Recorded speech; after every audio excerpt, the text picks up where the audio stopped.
No. Wewe leo unasema upo tayari kufanya collab na Ali na ulishamuomba mwenyewe personal Ali. Najua uliomba na Ali hajakujibu ile message. Ulipiga simu, uliandika message haijajibiwa mpaka leo. Nikwambie tu, Mfalme anataka kujua kwa nini mwanzo ulipoomba collab akakupa, ukaenda ukafuta lyrics zake, ukaingiza za kwako ukaitoa single.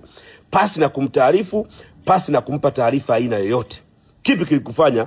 Amekupa nafasi ukaichezea. Nafasi haiji mara mbili. Ulipewa nafasi ukaichezea, pambana na hali yako. Sasa hivi ili tukupe collab, tunakupa masharti haya mawili. Tuambie sababu ile kufanya ufute collab ya mwanzo. Ya pili, kili kwa kinywa chako kuwa Mfalme ndio mfalme wa Bongo Flava. Umeona umefanya mziki we bado unaomba. Na message zako unaziona sana unavoomba. Message unapiga na hali hajawahi kupokea simu yako wala kujibu message yako. Mwaka wa 4 huu unakwenda wa 5. Hajawahi kupokea wala kujibu. Alipokea mara moja kwenye kazi ya chama, kwenye kazi ya Ikulu. Basi hajapokea tena na hawezi kupokea hata kazi ya chama. Alikataa kufanya kazi na wewe. Pambana na hali yako. Tupe sababu na ukili, tutafanya kazi na wewe. Without that, endelea kupambana na sawa, tutafanya inshallah. Mimi sina tatizo. Misha kumwambaga mwenyewe pia tufanye collab. Yeah, yani kwani tusifanye? Tufanye. Watu wangependa kusikia, dunia ingependa kusikia.